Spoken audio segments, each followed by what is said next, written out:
Coleta de dados no método pós-processado. Vamos lá, engenheiro. Vamos dominar desta engenharia. Professor Edenilson poder aqui. E o que é que eu tenho aqui? Receptor T300 de base, receptor T30 de rover, coletor de dados R550. Meu kit RTK tem uns 9 meses de uso. A nova coletora de dados é a R60. Professor Edenilson, e como que eu faço a coleta de dados no método pós-processado? É um levantamento relativo, ou seja, receptor base rastreando dados e receptor rover rastreando dados ao mesmo tempo. Tem que existir essa premissa, o rastreamento de dados de maneira ambígua. Porque isso, você tem o receptor base rastreando dados no método pós-processado, daí vai fazer o PPP da base, né? Método absoluto estático, como eu disse, para o receptor base. Tem o receptor rover fazendo a coleta de dados no método relativo estático rápido. É relativo porque tem um receptor base rastreando dados, né? Ele tá lá parado rastreando dados.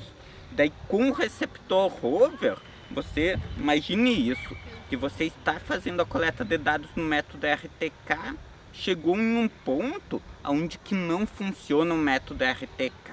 Você vai utilizar do método pós-processado. Como?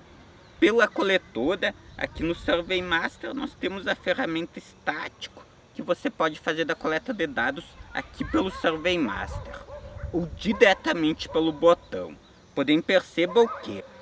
Tem que ter a ambiguidade de rastreamento de satélites. O receptor base e o receptor rover rastreando os mesmos satélites ao mesmo tempo. Linhas base, o comprimento da linha base, melhor dizendo, de no máximo 20 km. É o que está, por exemplo, lá nas normas técnicas para o georreferenciamento de imóveis rurais. Como eu disse, ambiguidade de rastreamento de satélites. Porque perceba o que? Se o receptor base está rastreando dados de determinados satélites, você tem o receptor rover rastreando dados. Se existe a diferença entre a coordenada ajustada e a coordenada rastreada em tempo real para o receptor base, como são os mesmos satélites, os mesmos erros estão inerentes. Erros quanto ao deslocamento do satélite, vou falar assim, erros quanto à propagação do sinal.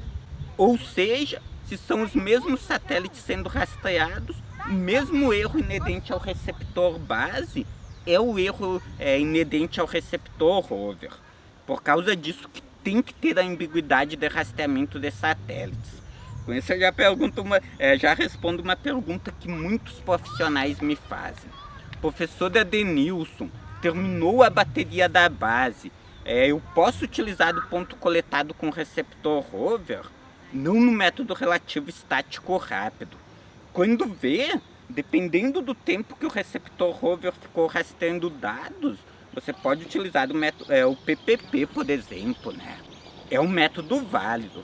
Porém, para isso, você tem que ficar por um tempo mínimo necessário, vou falar assim, rastreando dados. Não vai ser um rastreamento de dados de 3 minutos que vai dar uma ótima acurácia. Professor Edenilson, por quanto tempo que eu fico rastreando dados? 5 minutos? 10 minutos? É o seu kit RTK que vai dizer, é o campo. Um local aberto, 3 minutos, 5 minutos é mais do que o suficiente. Um local como este aqui, né, querida pessoa?